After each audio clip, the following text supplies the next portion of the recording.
जय हिंद आप सभी को। तो चलिए शुरुआत करते हैं। आज की इस क्लास में youth publication Bihar police driver का प्रैक्टिस सेट कंप्लीट करेंगे और आज की इस क्लास में इस बुक का हम प्रैक्टिस सेट नंबर 10 देखेंगे। तो ध्यानपूर्वक पूरी क्लास को देखिएगा और अंत तक क्लास को ज़रूर देखिएगा, तभी जो है क्लास का आपको 100% फ़ायदा मिलेगा। और लास्ट में आप लोग कमेंट कर दिया कि आप लोग का 100 में कितना मार्क्स आया। ठीक है, तो चलिए शुरुआत करते हैं। तो देखिए प्रैक्टिस सेट नंबर 10 का पहला क्वेश्चन कह रहा है कि नालंदा अंतर्राष्ट्रीय विश्वविद्यालय का पहला कुलपति किसे नियुक्त किया गया था, बताइए। क्वेश्चन यहाँ पे कह रहा है कि नालंदा अंतर्राष्ट्रीय विश्वविद्यालय का पहला कुलपति किसे नियुक्त किया गया, बताइए क्या होगा। तो एक का सही उत्तर क्या होगा, तो ऑप्शन नंबर ए होगा, APJ अब्दुल कलाम को जो है नियुक्त किया गया था। ठीक है, तो नालंदा अंतर्राष्ट्रीय विश्वविद्यालय के पहले कुलपति APJ अब्दुल कलाम को नियुक्त किया गया और 28 मार्च 2006 को भारत के 11वें राष्ट्रपति APJ अब्दुल कलाम ने नालंदा विश्वविद्यालय की पुनरुद्धार के लिए बिहार विधानमंडल के संयुक्त सत्र को संबोधित करते हुए इस पर जो है ना विचार का प्रस्ताव रखा था। चलिए आगे देखिए, कह रहा है कि विश्व का सबसे ऊंचा मतदान केंद्र जो है ना किस राज्य में, बताइए। बहुत अच्छा क्वेश्चन है। कह रहा है कि विश्व का सबसे ऊंचा जो मतदान केंद्र है ना वो किस राज्य में, बताइए।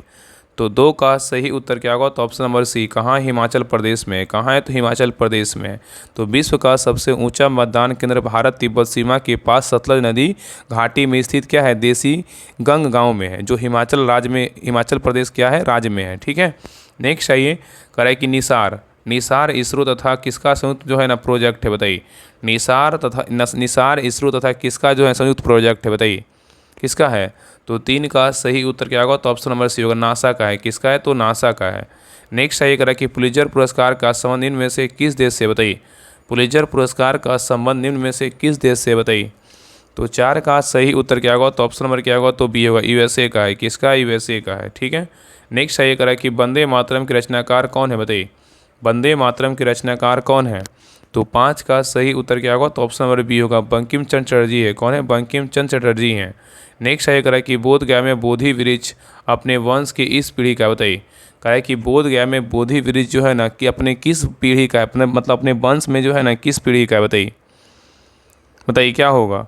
तो 6 का सही उत्तर क्या होगा, तो ऑप्शन नंबर बी, चतुर्थ पीढ़ी का। किसका है, चतुर्थ पीढ़ी का है। ठीक है, तो बोध गया में बोधि वृक्ष अपने वंश में चतुर्थ पीढ़ी का वृक्ष है। यह महाबोधि मंदिर परिसर में स्थित है, क्या है, पीपल का वृक्ष है। जो इसी वृक्ष के नीचे 528 ईसा पूर्व में वैशाख शुक्ल पूर्णिमा को महात्मा बुद्ध को ज्ञान की जो है ना प्राप्ति हुआ था। नेक्स्ट है, ये कह रहा है कि नील सत्याग्रह बिहार में कहाँ आरम्भ किया गया था, बताइए।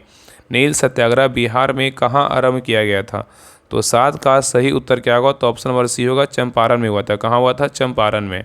नेक्स्ट है, करा कि कौन सा कथन बिहार विधानसभा की लोक लेखा समिति के संबंध में क्या है, तो सही है, बताइए। क्वेश्चन यहाँ पे करा है, कौन सा कथन बिहार विधानसभा की लोक लेखा समिति के संबंध में क्या है, तो सही है, बताइए। इसमें कौन सही है।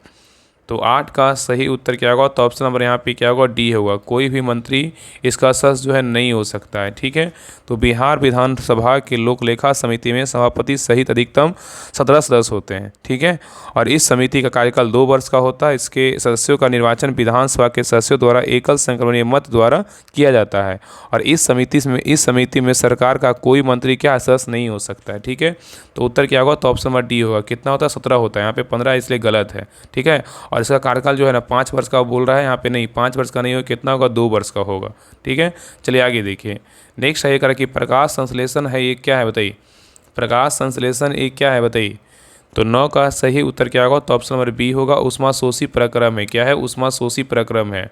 नेक्स्ट है, करा बिहार में अलग प्रांत के लिए आंदोलन जिसके परिणाम स्वरूप वर्ष 1911 में बिहार एवं उड़ीसा के नए प्रांत का निर्माण हुआ का नेतृत्व जो है ना किया था, किसने किया था, बताइए। यहाँ पे क्वेश्चन कर रहा है, बिहार में अलग प्रांत के लिए आंदोलन जिसके परिणाम स्वरूप वर्ष 1911 में बिहार एवं उड़ीसा के नए प्रांत का निर्माण हुआ, उसका नेतृत्व किसने किया था, बताइए। तो 10 का सही उत्तर क्या होगा, तो ऑप्शन नंबर यहाँ पे क्या होगा, तो सी, सच्चिदानंद सिन्हा ने किया था। कौन किया था, सच्चिदानंद सिन्हा ने किया था। ठीक है, तो याद रखिएगा ना कि बिहार में अलग प्रांत का निर्माण करने के लिए चलाए गए आंदोलन का नेतृत्व डॉक्टर सच्चिदानंद सिन्हा एवं महेश नारायण द्वारा किया गया था।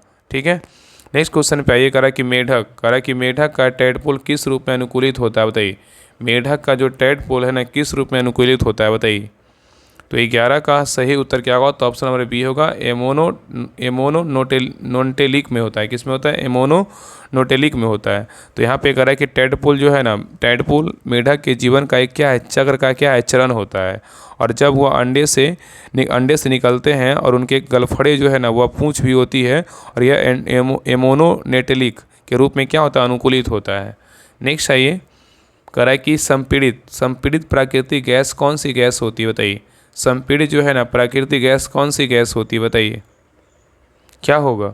तो 12 का सही उत्तर क्या होगा? तो ऑप्शन नंबर बी होगा। क्या होगा? मीथेन होता है। क्या होता है? मीथेन होता है। नेक्स्ट है, ये कह रहा है कि सूर्य में उपस्थित नाभिकीय ईंधन कौन सा? बताइए। सूर्य में उपस्थित नाभिकीय ईंधन जो है कौन सा है?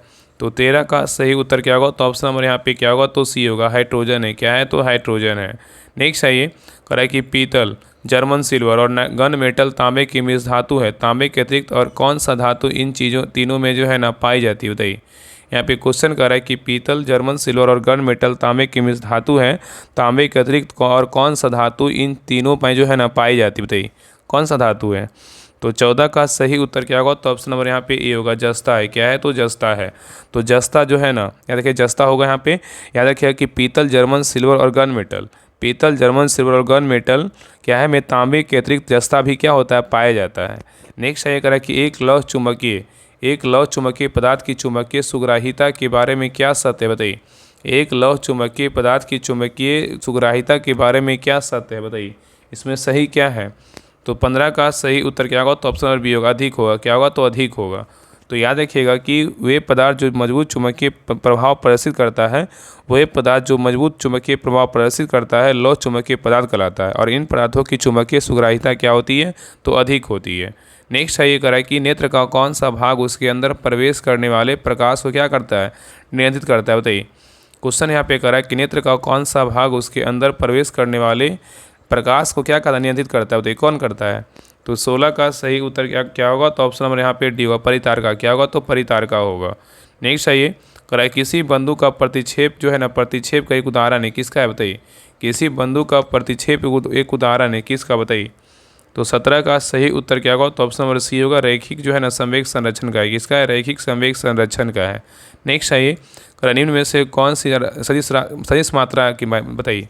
निम्न में से कौन सी जो है ना सदिश मात्रा है? बताइए कौन है? तो 18 का सही उत्तर क्या होगा? तो ऑप्शन नंबर ए होगा, प्रतिबल क्या है? सदिश राशि है। क्या है? प्रतिबल क्या है? सदिश राशि है। ठीक है। नेक्स्ट आइए, कर LIC का जो है ना पूर्ण रूप क्या है? बताइए। LIC का जो पूरा नाम है क्या है? बताइए। LIC का पूरा नाम क्या है? मतलब पूर्ण रूप क्या है? तो 19 का सही उत्तर क्या होगा? तो ऑप्शन नंबर बी होगा, लाइफ इंश्योरेंस का होगा, कॉर्पोरेशन होगा। नेक्स्ट है करें कि बिहार में 1857 की क्रांति के दौरान पटना, आरा और शाहाबाद जिलों में किसके नेतृत्व प्रदान किया गया था? बताइए। क्वेश्चन यहाँ पे कर रहा है कि बिहार में 1857 की क्रांति के दौरान पटना, आरा और शाहाबाद जिलों में किसने नेतृत्व प्रदान किया था? किसने किया था? तो 20 का सही उत्तर क्या होगा? तो ऑप्शन नंबर यहाँ पे क्या होगा? तो 20 का जो है ना सी, कुंवर सिंह ने किया था। कौन किया था? कुंवर सिंह ने प्रदान किया था। चलिए आगे देखिए कि भारत में बोल रहा है कि भारत में किस राज्य की साक्षरता दर क्या है? तो न्यूनतम है। बताइए। सबको पता है।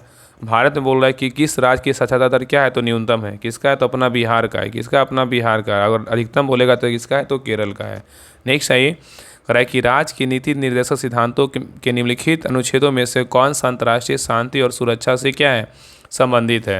यहाँ पे क्वेश्चन कर रहा है कि राज्य की नीति निर्देशक सिद्धांतों के निम्नलिखित अनुच्छेदों में से कौन सा अंतर्राष्ट्रीय शांति और सुरक्षा से संबंधित? बताइए कौन सा अनुच्छेद है? तो 22 का सही उत्तर क्या होगा? तो ऑप्शन नंबर यहाँ पे ए होगा, अनुच्छेद कितना है? तो 51 है। ठीक है। चलिए आगे देखिए। नेक्स्ट है, ये कह रहा है कि पंचवर्षीय योजना को स्वीकृति देने वाला जो है ना सर्वोच्च निकाय कौन सा? बताइए। पंचवर्षीय योजना को स्वीकृति देने वाला सर्वोच्च निकाय कौन सा है? तो 23 का सही उत्तर क्या होगा? तो ऑप्शन नंबर सी होगा, राष्ट्रीय विकास परिषद है। क्या है? तो राष्ट्रीय विकास परिषद है। नेक्स्ट आइए, कह रहा है किस शहर को जो है ना गुलाबी शहर के नाम से जाना जाता है? बताइए। किस शहर को गुलाबी शहर के नाम से जानते हैं? किसको जानते हैं? तो 24 का सही उत्तर क्या होगा? तो ऑप्शन नंबर बी होगा, जयपुर को जो है ना पिंक सिटी बोलते हैं। ठीक है। नेक्स्ट है, कह रहा है कि नरोरा परमाणु रिएक्टर भारत के किस राज्य में? बताइए। नरोरा परमाणु रिएक्टर भारत के किस राज्य में है? तो 25 का सही उत्तर क्या होगा? तो ऑप्शन नंबर सी होगा, उत्तर प्रदेश में। कहाँ है? उत्तर प्रदेश में। नेक्स्ट है, कह रहा है कि झूम क्या है? बताइए। झूम जो है ना क्या है? तो 26 का सही उत्तर क्या होगा? तो ऑप्शन नंबर ए होगा, खेती का एक क्या है? तो प्रकार है। चलिए आगे देखिए, कह रहा है कि नदियों द्वारा मिट्टी का जमाव क्या कहलाता है। नदियों द्वारा मिट्टी का जो जमाव है ना, वो क्या कहलाता है। तो 27 का सही उत्तर क्या होगा, तो ऑप्शन नंबर ए होगा, जलोढ़ कहलाता है। क्या कहलाता है, जलोढ़ कहलाता है। ठीक है, तो नदियों द्वारा मिट्टी का जमाव जो है जलोढ़ कहलाता है। जलोढ़ मिट्टी सर्वाधिक उपजाऊ मृदा होती है और पुरानी जलोढ़ मृदा को बांगर कहते हैं, नई को जो है ना खादर कहते हैं। ठीक है, नेक्स्ट आइए, कह रहा है कि सिक्किम, भारत एवं चीन किसके माध्यम से एक जो है दूसरे से जुड़े हैं, बताइए। यहाँ पे बोल रहा है कि सिक्किम एवं चीन किसके माध्यम से एक दूसरे से जुड़े हैं। तो 28 का सही उत्तर क्या होगा, तो ऑप्शन नंबर ए होगा, नाथुला दर्रा। क्या है, नाथुला दर्रा है। तो सिक्किम और चीन जो है हिमालय पर्वतमाला में स्थित नाथुला दर्रा के माध्यम से एक दूसरे से क्या है, जुड़े हैं। नेक्स्ट आइए, करा एशिया का सबसे गहरा महासागर कौन सा है, बताइए। एशिया का सबसे गहरा जो है ना कौन सा सागर है, बताइए। तो 29 का सही उत्तर क्या होगा, तो ऑप्शन नंबर बी होगा, मृत सागर है। क्या है, तो मृत सागर है। तो एशिया का सबसे गहरा सागर बोलेगा तो कौन सा सागर है, तो मृत सागर है। नेक्स्ट आइए, कह रहा है कि सुएज नहर के खुलते ही डैश और किसके बीच जो है ना समुद्री यात्रा का मार्ग क्या है, छोटा हो गया, बताइए। यहाँ पे क्वेश्चन कर रहा है कि सुएज नहर के खुलते ही किसका और जो है ना किसका मतलब कौन सा देश के बीच जो है ना मतलब शहर है या तो देश है के बीच जो है समुद्री यात्रा जो है ना क्या हो गया, मार्ग छोटा हो गया, बताइए। तो 30 का सही उत्तर क्या होगा, तो ऑप्शन नंबर डी होगा। क्या है, लंदन और जो है ना चेन्नई है। तो सुएज नहर के खुलते ही लंदन और चेन्नई के बीच जो है समुद्री यात्रा का मार्ग क्या है, तो छोटा हो गया है। ठीक है, चलिए आगे देखिए, कह रहा है कि काली मिट्टी किस फसल के लिए सबसे उपयुक्त जो है ना मानी जाती है, बताइए। कह रहा है कि काली मिट्टी किस फसल के लिए उपयुक्त मानी जाती है। तो 31 का सही उत्तर क्या होगा, तो ऑप्शन नंबर सी होगा, का से काली, क से क्या होगा, कपास होगा। नेक्स्ट है ये, कह रहा है कि दक्षिण अमेरिका की सबसे लंबी नदी कौन सी, बताइए। दक्षिण अमेरिका की सबसे लंबी नदी कौन सी है। तो 32 का सही उत्तर क्या होगा, तो ऑप्शन नंबर क्या होगा, बी होगा, अमेजन नदी है। कौन सा नदी है, अमेजन नदी है। नेक्स्ट है, कह रहा है कि अंतर्राष्ट्रीय तिथि रेखा कौन है, बताइए। अंतर्राष्ट्रीय तिथि रेखा कौन है। तो 33 का सही उत्तर क्या होगा, तो ऑप्शन नंबर यहाँ पे डी होगा, 180 डिग्री क्या है, पूर्वी देशांतर है। ठीक है, नेक्स्ट है ये, कह रहा है 1946 में गठित अंतरिम सरकार में डॉक्टर राजेंद्र प्रसाद किस विभाग के जो है ना मंत्री थे, बताइए। क्वेश्चन यहाँ पे कह रहा है 1946 में गठित अंतरिम सरकार में डॉक्टर राजेंद्र प्रसाद जो है ना किस विभाग में मंत्री थे, बताइए। तो 34 का सही उत्तर क्या होगा, तो ऑप्शन नंबर यहाँ पे सी होगा, खाद्य एवं कृषि विभाग के थे। किसके थे, खाद्य एवं कृषि विभाग के थे। ठीक है, चलिए आगे देखिए। नेक्स्ट है ये, कह रहा है कि संविधान निर्मात्री परिषद की झंडा समिति के अध्यक्ष कौन थे, बताइए। संविधान निर्मात्री परिषद की झंडा समिति के जो अध्यक्ष थे ना कौन थे। तो 35 का सही उत्तर क्या होगा, तो ऑप्शन नंबर बी, कौन थे, डॉक्टर राजेंद्र प्रसाद थे। कौन थे, डॉक्टर राजेंद्र प्रसाद थे। ठीक है, नेक्स्ट है ये, कह रहा है कि किस भारतीय भाषा को बोलने वाले लोगों की संख्या विश्व में हिंदी के बाद क्या है, सबसे अधिक है, बताइए। क्वेश्चन यहाँ पे कह रहा है किस भारतीय भाषा को बोलने वाले लोगों की संख्या विश्व में हिंदी के बाद सबसे अधिक है। तो 36 का सही उत्तर क्या होगा, तो ऑप्शन नंबर एक, बांग्ला का है। किसका है, तो बांग्ला का है।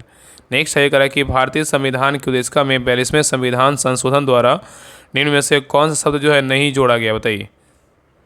यहाँ पे क्वेश्चन कर रहा है कि भारतीय संविधान की उद्देशिका में 42वां संविधान संशोधन के द्वारा निम्न में से कौन सा शब्द जो है ना नहीं जोड़ा गया। कौन सा शब्द नहीं जोड़ा गया, बताइए। इसमें 3 जो शब्द है जोड़ा गया, एक शब्द नहीं है, बताइए कौन नहीं है। तो 37 का सही उत्तर क्या होगा, तो ऑप्शन नंबर डी, गणराज्य शब्द जो है नहीं जोड़ा गया है, लेकिन समाजवादी, पद निरपेक्ष और अखंडता शब्द जो है ना जोड़ा गया है। ठीक है, चलिए आगे देखिए, कह रहा है कि पृथक पंचायती राज मंत्रालय का गठन कब हुआ था, बताइए। पृथक पंचायती राज मंत्रालय का जो गठन हुआ था कब हुआ था। तो 38 का सही उत्तर क्या होगा, तो ऑप्शन नंबर डी, 2004 में हुआ था। कब हुआ था, 2004 में हुआ था। नेक्स्ट है, कह रहा है कि भारत में स्थानीय शासन का विषय क्या है, बताइए। भारत में स्थानीय शासन का जो विषय है ना वो क्या है। तो 39 का सही उत्तर क्या होगा, तो ऑप्शन नंबर बी होगा, राज सूची का है। किसका है, तो राज सूची का है। नेक्स्ट है, ये कह रहा है कि निम्नलिखित में से विधान परिषद की किस राज्य में नहीं है, बताइए। निम्नलिखित में से विधान परिषद जो है ना किस राज्य में नहीं है, बताइए कौन सा राज्य में नहीं है। तो 40 का सही उत्तर क्या होगा, तो ऑप्शन नंबर सी हो, गुजरात में नहीं है, लेकिन कर्नाटक में है, उत्तर प्रदेश में है, बिहार में है। ठीक है, याद रखिएगा ना कि विधान परिषद का बात करें, विधान परिषद जो है ऐसे 6 राज्य में है। टोटल भारत में 6 राज्य में क्या है, विधान परिषद है। कहाँ कहाँ है, तो आंध्र प्रदेश में है, तेलंगाना में है, कर्नाटक में है, महाराष्ट्र में है, उत्तर प्रदेश में और कहाँ है, बिहार में। लेकिन गुजरात में क्या है, तो नहीं है। उत्तर क्या होगा, तो ऑप्शन नंबर सी होगा। चलिए आगे देखिए, कह रहा है कि देश की प्रथम महिला मुख्य निर्वाचन आयुक्त थी, कौन थी, बताइए। देश की प्रथम महिला मुख्य निर्वाचन आयुक्त कौन थी। तो 41 का सही उत्तर क्या होगा, तो option number C, BS Rama Devi है। कौन है, BS रमा देवी है। नेक्स्ट है, ये कह रहा है कि ब्रिटिश संसद के लिए चुनाव जीतने वाले प्रथम भारतीय कौन थे, बताइए। क्वेश्चन कर रहा है कि ब्रिटिश संसद के लिए चुनाव जीतने वाले प्रथम भारतीय कौन थे। तो 42 का सही उत्तर क्या होगा? तो ऑप्शन नंबर यहाँ पे सी होगा, दादा भाई नौरोजी थे। नेक्स्ट आइए करा कि पंचायत की जागीर बिहार में एक भाग के रूप में निश्चित ही वर्णित है, बताइए किस में? करा पंचायत की जागीर बिहार में एक भाग के रूप में निश्चित ही वर्णित है, किस में? 43 का सही उत्तर क्या होगा? तो ऑप्शन नंबर सी होगा, पादशाहनामा में। किस में? पादशाहनामा में है। नेक्स्ट आइए करा कि निम्नलिखित में से किसने रॉलेट एक्ट को काला कानून कहा था, बताइए। क्वेश्चन कर रहा है कि निम्नलिखित में से किसने रॉलेट एक्ट को काला कानून कहा था? तो 44 का सही उत्तर क्या होगा? तो ऑप्शन नंबर यहाँ पे क्या होगा? तो बी होगा, एम के गांधी ने कहा था। किसने कहा था? एम के गांधी ने कहा, मतलब महात्मा गांधी ने कहा था। ठीक है। तो वर्ष 1918 में सर सिडनी रॉलेट की अध्यक्षता में भारत में बढ़ते राष्ट्रवादी भावना तथा क्रांतिकारी गतिविधियों और उभरते आंदोलन को दबाने के लिए कमेटी का गठन किया गया था, जिसकी संतुति के आधार पर ब्रिटिश सरकार द्वारा मार्च 1919 में रॉलेट एक्ट लागू किया गया। और इस एक्ट के लागू होते ही देश में व्यापक विरोध प्रदर्शन शुरू हो गए, क्योंकि इस एक्ट के तहत मजिस्ट्रेट को यह अधिकार दिया गया कि वह किसी भी व्यक्ति को संदेह के आधार पर गिरफ्तार कर उसका मुकदमा चला सकता है तथा उसे अनिश्चित काल के लिए जो है कारावास में बंद कर सकता है। ठीक है। और इस कानून को बिना अपील, बिना वकील, बिना दलील की संज्ञा दी गई और महात्मा गांधी ने इस कानून को जो है ना काला कानून कहा था। ठीक है। चलिए आगे देखिए। नेक्स्ट आइए करा कि महात्मा गांधी ने राम राज के युगल सिद्धांत कौन से थे, बताइए। क्वेश्चन यहाँ पे कह रहा है कि महात्मा गांधी के राम राज के युगल सिद्धांत कौन थे? तो 45 का सही उत्तर क्या होगा? तो ऑप्शन नंबर डी होगा, सत्य व अहिंसा था। क्या था? सत्य व अहिंसा था। नेक्स्ट क्वेश्चन पे आइए। नेक्स्ट आइए कह रहा है कि निम्नलिखित में से किसने सांप्रदायिक पंचायत को घोषणा की थी, बताइए। कह रहा है निम्नलिखित में से किसने सांप्रदायिक पंचायत की घोषणा किया था? किसने किया था? तो 46 का सही उत्तर क्या होगा? तो ऑप्शन नंबर सी होगा, रैमजे मैकडॉनल्ड ने किया था। नेक्स्ट आइए कह रहा है कि महात्मा गांधी ने कौन सी पत्रिका शुरू की थी, बताइए। महात्मा गांधी ने कौन सी पत्रिका शुरू की थी? तो 47 का सही उत्तर क्या होगा? तो ऑप्शन नंबर सी, हरिजन पत्रिका जो है ना शुरू किया था। नेक्स्ट आइए कह रहा है कि शिवाजी को किसने कैद कर लिया था, बताइए। शिवाजी को जो है ना किसने कैद कर लिया था? तो 48 का सही उत्तर क्या होगा? तो ऑप्शन नंबर यहाँ पे सी होगा, औरंगजेब ने जो है ना कैद कर लिया था। ठीक है। नेक्स्ट आइए कह रहा है कि हनूज दिल्ली दुरस्त, अभी दिल्ली दूर है, किसने कहा था, बताइए। हनूज दिल्ली दुरस्त मतलब अभी दिल्ली दूर है, किसने कहा था, बताइए। तो 49 का सही उत्तर क्या होगा? तो ऑप्शन नंबर डी होगा, निजामुद्दीन औलिया ने कहा था।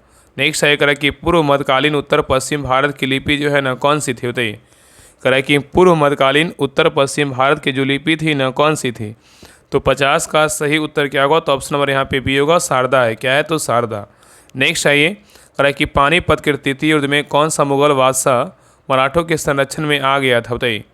क्वेश्चन यहाँ पे कह रहा है कि पानीपत के तृतीय युद्ध में कौन सा मुगल बादशाह मराठों के संरक्षण में आ गया था? तो 51 का सही उत्तर क्या होगा? तो ऑप्शन नंबर ए होगा, शाह आलम था। कौन था? शाह आलम था। ठीक है।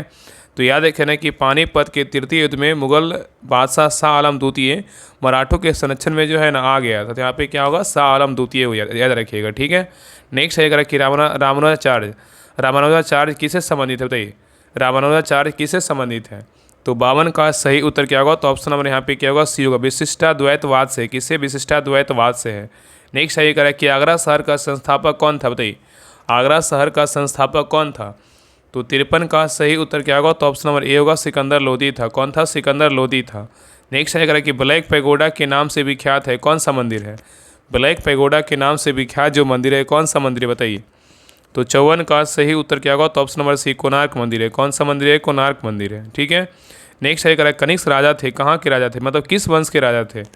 कनिष्क राजा थे किस वंश के? तो 55 का सही उत्तर क्या होगा? तो ऑप्शन नंबर सी हो, कुषाण वंश के राजा कौन थे? कनिष्क थे। नेक्स्ट है करें कि चंपा निम्नलिखित में से किस महाजनपद की राजधानी थी, बताइए। चंपा जो है निम्नलिखित में से किस महाजनपद की राजधानी थी? तो 56 का सही उत्तर क्या होगा? तो ऑप्शन नंबर डी हो, अंक राजधानी कहाँ है? तो चंपा का मल का बोलेगा तो कहाँ है?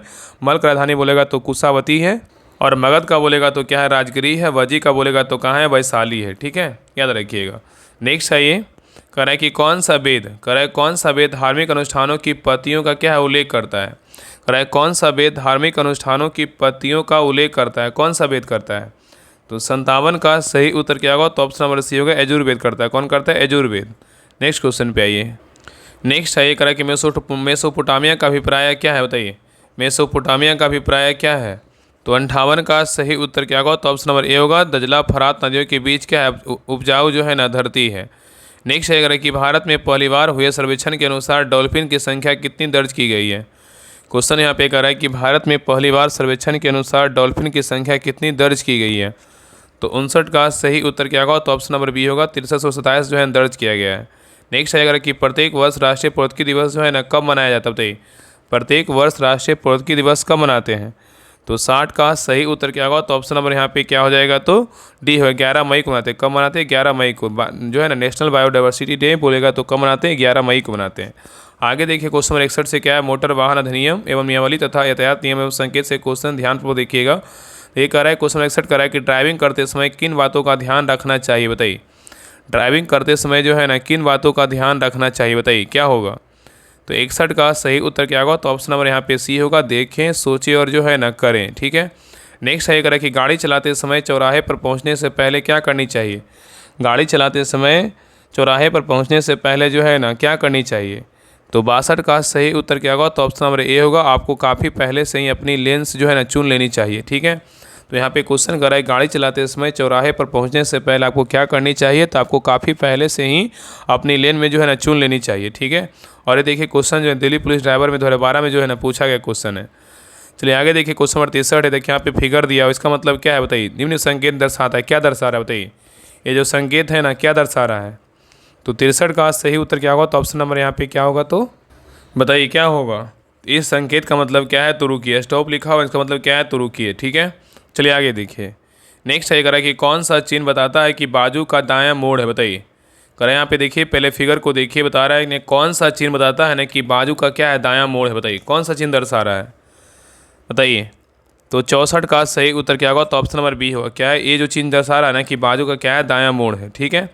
चलिए आगे देखिए, करा यू टर्न वर्जित है के लिए एहतियात चिन्ह क्या होगा? बताइए, यू टर्न वर्जित है के लिए एहतियात चिन्ह क्या होगा? बताइए, इस चारों ऑप्शन में देखिए, बताइए इसका मतलब जो है ना कौन सा ऑप्शन होगा? तो 65 का सही उत्तर क्या होगा? तो ऑप्शन नंबर ए होगा, यू टर्न क्या है? जो है ना वर्जित है। ठीक है। चलिए आगे देखिए। नेक्स्ट है करें कि किसी लंबे दौर पर जाते समय ड्राइवर को अपने साथ आवश्यक रूप से रखना चाहिए। बताइए क्या करें? किसी लंबे दौरे पर जाते समय ड्राइवर को अपने साथ आवश्यक रूप से रखना चाहिए। क्या रखनी चाहिए?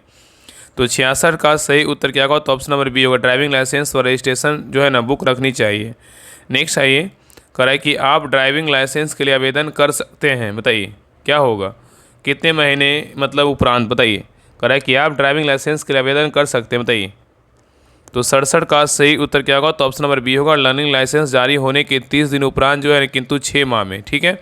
तो कह रहा है कि आप ड्राइविंग लाइसेंस के लिए आवेदन कर सकते हैं तो लर्निंग लाइसेंस जारी होने के 30 दिन उपरांत या किंतु 6 महीने में। ठीक है।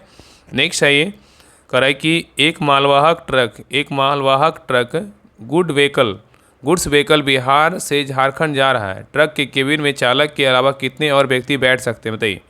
क्वेश्चन कर रहा है कि एक मालवाहक ट्रक बिहार से झारखंड जा रहा है। ट्रक के केबिन में चालक के अलावा कितने और व्यक्ति बैठ सकता है? तो 68 का सही उत्तर क्या होगा? तो ऑप्शन नंबर ए होगा, केवल एक व्यक्ति जो है ना बैठ सकता है। नेक्स्ट है ये कह रहा है कि वाणिज्यिक वाहन लाइसेंस के लिए आवेदन करने हेतु निम्नलिखित में से कौन सा प्रमाण पत्र क्या है? तो अनिवार्य है। क्वेश्चन यहाँ पे कह रहा है कि वाणिज्यिक वाहन लाइसेंस के लिए आवेदन करने हेतु निम्नलिखित में से कौन सा प्रमाण पत्र क्या है? तो अनिवार्य है। बताइए। तो 69 का सही उत्तर क्या होगा? तो ऑप्शन नंबर यहाँ पे सी होगा, क्या है? चिकित्सीय प्रमाण पत्र क्या है? तो अनिवार्य है। नेक्स्ट आइए कह रहा है कि मोटर वाहन अधिनियम के तहत वैध लाइसेंस के बिना वाहन चलाने वाले व्यक्ति के अधिकतम जुर्माना क्या हो सकता है? बताइए। क्वेश्चन यहाँ पे कह रहा है कि मोटर वाहन अधिनियम के तहत वैध लाइसेंस के बिना वाहन चलाने वाले व्यक्ति के लिए अधिकतम जुर्माना क्या हो सकता है? तो 70 का सही उत्तर क्या होगा? तो ऑप्शन नंबर यहाँ पे क्या हो जाएगा? तो सी होगा, 5 रुपये क्या है? जुर्माना हो सकता है। ठीक है। चलिए आगे देखिए। नेक्स्ट है ये कह रहा है कि एक व्यापार प्रमाण पत्र ट्रेड सर्टिफिकेट जारी होने की तारीख से कितने समय के लिए वैध होता है? बताइए। क्वेश्चन यहाँ पे कह रहा है एक व्यापार प्रमाण पत्र जारी होने की तारीख से कितने समय तक के लिए वैध होता है? तो 71 का सही उत्तर क्या होगा? तो ऑप्शन नंबर यहाँ पे क्या होगा? तो बी होगा, 12 महीने। क्या है? तो 12 महीने मतलब 1 साल। नेक्स्ट है करें कि CMVR 1989 के नियम 93 के अनुसार 1-2 मंजिला परिवहन वाहन डबल डेकेड ट्रांसपोर्ट व्हीकल की अधिकतम ऊंचाई क्या हो सकती है? बताइए। यहाँ पे क्वेश्चन कर रहा है कि CMVR 1989 के नियम 93 के अनुसार 1-2 मंजिला परिवहन वाहन की अधिकतम ऊंचाई क्या हो सकती है? तो 72 का सही उत्तर क्या होगा? तो ऑप्शन नंबर यहाँ पे क्या होगा? तो सी होगा, 4.75 मीटर है। ठीक है। चलिए आगे देखिए। नेक्स्ट है ये कह रहा है कि एक ट्रैक्टर एक बार में अधिकतम कितने ट्रेलर खींच सकता है? बताइए। कह रहा है एक ट्रैक्टर एक बार में अधिकतम कितने ट्रेलर खींच सकता है? बताइए। तो 73 का सही उत्तर क्या होगा? तो ऑप्शन नंबर यहाँ पे ए होगा। कितने ट्रेलर? एक ट्रेलर जो है ना खींच सकता है। नेक्स्ट सही करें कि राज्य परिवहन प्राधिकरण स्टेट ट्रांसपोर्ट अथॉरिटी का मुख्य कार्य क्या है? बताइए। करें कि राज्य परिवहन प्राधिकरण स्टेट ट्रांसपोर्ट अथॉरिटी का मुख्य कार्य क्या है? तो 74 का सही उत्तर क्या होगा? तो ऑप्शन नंबर यहाँ पे ए होगा। राज्य में परिवहन नीति का समन्वय विनियमन क्या है? करना। नेक्स्ट है अगर कि मोटर वाहन अधिनियम 1988 जो है ना कब लागू हुआ? मोटर वाहन अधिनियम 1988 जो है कब लागू हुआ? तो 75 का सही उत्तर क्या होगा? तो ऑप्शन नंबर यहाँ पे क्या होगा? बी होगा। 1 जुलाई 1989 को लागू किया गया। नेक्स्ट है अगर कि मोटर वाहन अधिनियम 1988 के तहत मोटर वाहन शब्द का अर्थ क्या है? बताइए। मोटर वाहन अधिनियम 1988 के तहत मोटर वाहन शब्द का अर्थ क्या है? तो 76 का सही उत्तर क्या होगा? तो ऑप्शन नंबर सी होगा। सड़कों पर यांत्रिक रूप से चलने वाला वाहन है।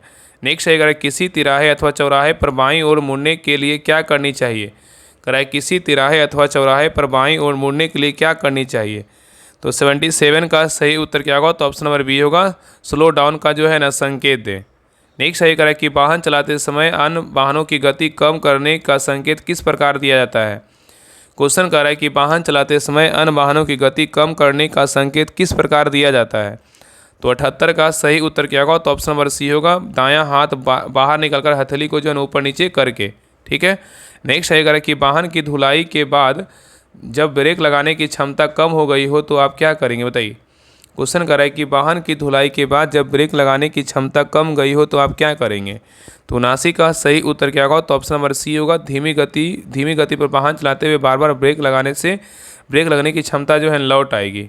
नेक्स्ट है करें क्वेश्चन नंबर 80 पे करें सूचनात्मक संकेत प्राय किस आकृति में दर्शाए जाते हैं? बताइए। सूचनात्मक संकेत प्राय जो है ना किस आकृति में दर्शाए जाते हैं? तो 80 का सही उत्तर क्या होगा? तो ऑप्शन नंबर बी होगा। आयत जो है ना आकृति में क्या है? दर्शाए जाते हैं। चलिए आगे देखिए। क्वेश्चन नंबर 81 से क्या है? तो वाहनों के पार्ट पर जो लुब्रिकेटिंग एवं रख रखाव से क्वेश्चन है। देखिए क्वेश्चन नंबर 81 कर रहा है कि हॉर्न जो है ध्वनि उत्पन्न नहीं करता है, इसका संभावित कारण कौन सा है? बताइए। हॉर्न जो है ना ध्वनि उत्पन्न नहीं करता, इसका संभावित कारण क्या होगा? तो 81 का सही उत्तर क्या होगा? तो ऑप्शन नंबर क्या होगा? बताइए।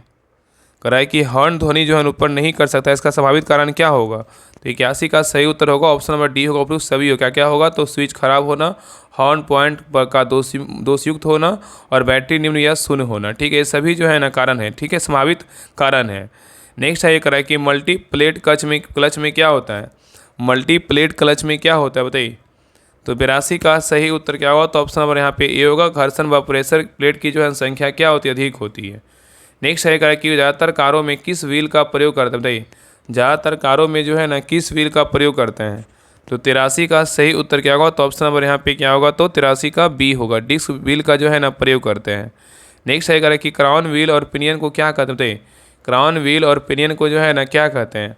तो 84 का सही उत्तर क्या होगा? तो ऑप्शन नंबर सी होगा। फाइनल क्या है? ड्राइव कहते हैं। नेक्स्ट है ये करा कि गियर बॉक्स तक आई इंजन शक्ति किस के द्वारा जो है ना डिफरेंशियल तक जाती है? बताइए। क्वेश्चन यहाँ पे करा है गियर बॉक्स तक आई इंजन शक्ति किस के द्वारा डिफरेंशियल तक जो है ना जाती है? तो 85 का सही उत्तर क्या होगा? तो ऑप्शन नंबर सी होगा। प्रोपेलर सॉफ्ट में जो है ना जाती प्रोपेलर सॉफ्ट तक जाती है। ठीक है। नेक्स्ट है ये करा कि ठंडे इंजन को चालू करने के लिए कैसे मिक्सचर की जो है ना ज़रूरत होती है? बताइए। यहाँ पे क्वेश्चन कर रहा है कि ठंडे इंजन को चालू करने के लिए कैसे मिक्सचर की जो है ना ज़रूरत होती है? तो 86 का सही उत्तर क्या होगा? तो ऑप्शन नंबर यहाँ पे सी होगा। रिच मिक्सर का जो है ना ज़रूरत होती है। ठीक है। नेक्स्ट आइए कह रहा है कि बैटरी के अंदर शॉर्ट सर्किट कारण क्या है? बताइए। बैटरी के अंदर शॉर्ट सर्किट का जो कारण है वो क्या है? तो 87 का सही उत्तर क्या होगा? तो ऑप्शन नंबर बी होगा। विभाजक मतलब सेपरेटर खराब होना। क्या है? विभाजक जो है ना खराब होना। ठीक है। तो जब विभाजक मतलब सेपरेटर खराब हो जाता है तो बैटरी के अंदर जो है ना शॉर्ट सर्किट होने लगता है।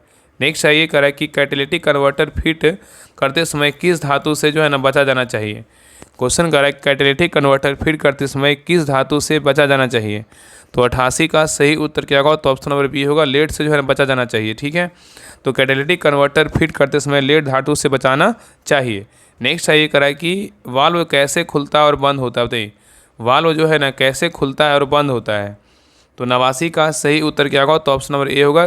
कैम द्वारा खुलता है और स्प्रिंग द्वारा जो है ना बंद होता है। तो वाल्व जो है ना कैम द्वारा खुलता है और स्प्रिंग द्वारा क्या होता है? तो बंद होता है। नेक्स्ट क्वेश्चन पे आइए। नेक्स्ट आइए करा कि चोक वाल्व को लगाया जाता है किसके ऊपर? बताइए। चोक वाल्व को लगाया जाता है किसके ऊपर? बताइए। तो 90 का सही उत्तर क्या होगा? तो ऑप्शन नंबर यहाँ पे क्या हो जाएगा? तो 90 का उत्तर होगा ना, ऑप्शन नंबर ए होगा, एयर हॉर्न के ऊपर होगा। क्या होगा? एयर हॉर्न के जो है ना ऊपर होगा। तो यहाँ पे कह रहा है कि चोक वाल्व को लगाया जाता है किसके ऊपर? एयर हॉर्न के जो है ना ऊपर लगाया जाता है। ठीक है।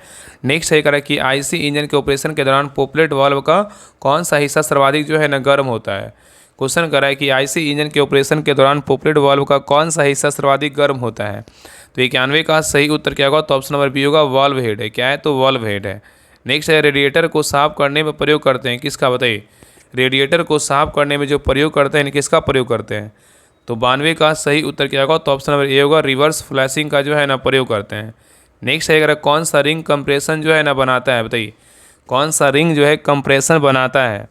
तो 93 का सही उत्तर क्या होगा? तो ऑप्शन नंबर बी होगा, कंप्रेशन जो है ना रिंग है। तो कंप्रेशन रिंग जो है ना कंप्रेसर बनाता है। नेक्स्ट है कह कि वाल्वों का खुलना और बंद होना पिस्टन गति से संबंध कहलाता है। क्या? बताइए। वाल्वों का खुलना और बंद होना पिस्टन की गति से संबंध कहलाता है। तो 94 का सही उत्तर क्या होगा? तो ऑप्शन नंबर ए होगा, वॉल्व मैकेनिज्म होगा। क्या होगा? वॉल्व मैकेनिज्म होगा। नेक्स्ट है ये कह रहा है कि पेट्रोल इंजन की तुलना में डीजल इंजन का संपीड़न अनुपात कितना होता है? बताइए। पेट्रोल इंजन की तुलना में डीजल इंजन का संपीड़न अनुपात कितना होता है? बताइए। 95 का सही उत्तर क्या होगा? तो ऑप्शन नंबर बी होगा, उच्चतर होता है। क्या होता है? उच्चतर होता है। ठीक है। तो याद रखिएगा ना कि पेट्रोल इंजन की तुलना में डीजल इंजन का संपीड़न अनुपात क्या होता है? उच्चतर होता है। नेक्स्ट है कह कि निम्नलिखित में से कौन सा पार्ट इंजन एग्जॉस्ट प्रणाली का नहीं है? बताइए। क्वेश्चन यहाँ पे करा निम्नलिखित में से कौन सा पार्ट इंजन एग्जॉस्ट प्रणाली का नहीं है? तो 96 का सही उत्तर क्या होगा? तो ऑप्शन नंबर यहाँ पे सी होगा, हेड पाइप है। क्या है? तो हेड पाइप नहीं है, लेकिन वॉल्व्स है, मफलर है, टेल जो है ना पाइप है। नेक्स्ट है अगर इंजन में पर्याप्त कूलिंग ना करने से कौन सी समस्या आ सकती है? बताइए। यहाँ पे क्वेश्चन कर रहा है इंजन में पर्याप्त कूलिंग ना करने से कौन सी समस्या जो है ना आ सकती है? तो 97 का सही उत्तर क्या होगा? तो ऑप्शन नंबर डी होगा, ये सभी समस्या आ सकता है। कौन कौन? प्री इग्निशन समस्या आ सकता है, नेकिंग आ सकता है और सीजिंग आ सकता है। नेक्स्ट आइए करा एक लुब्रिकेटिंग ऑयल की अति महत्वपूर्ण विशिष्टि उसकी क्या होती है? बताइए। करा एक लुब्रिकेटिंग ऑयल की अति महत्वपूर्ण विशिष्टि उसकी क्या होती है? तो 98 का सही उत्तर क्या होगा? तो ऑप्शन नंबर ए होगा, विस्कासिटी होगा। क्या होगा? विस्कासिटी होगा। नेक्स्ट है करा कि निम्नलिखित में से कौन सा आंतरिक दहन इंजन नहीं है? बताइए। इसमें बोल रहा है कि निम्नलिखित में से कौन सा जो है ना आंतरिक दहन इंजन नहीं है? बताइए कौन नहीं है? तो 99 का सही उत्तर क्या होगा? तो ऑप्शन नंबर डी होगा, स्टीम टरबाइन नहीं है, लेकिन 2 स्ट्रोक पेट्रोल इंजन है, 4 स्ट्रोक पेट्रोल इंजन है और डीजल इंजन है। ठीक है, याद रखिएगा। तो स्टीम इंजन एक क्या है? बाह्य दहन इंजन है। इसमें दहन सिलेंडर के बाहर होता है, इसलिए इसे बाह्य दहन इंजन कहते हैं। ठीक है, चलिए आगे देखिए। नेक्स्ट आइए कह रहा है कि कास्ट स्टील पिस्टन के एलॉय में कौन सी मिश्रित धातु होती है? बताइए। कास्ट स्टील पिस्टन के एलॉय में कौन सी मिश्रित धातु जो है ना होती है? तो 100 का सही उत्तर क्या होगा? तो ऑप्शन नंबर बी होगा, कॉपर होता है। क्या होता है? कॉपर होता है। तो कास्ट जो है ना, कास्ट स्टील पिस्टन के एलॉय में कॉपर क्या है? कॉपर मिश्रित धातु होती है।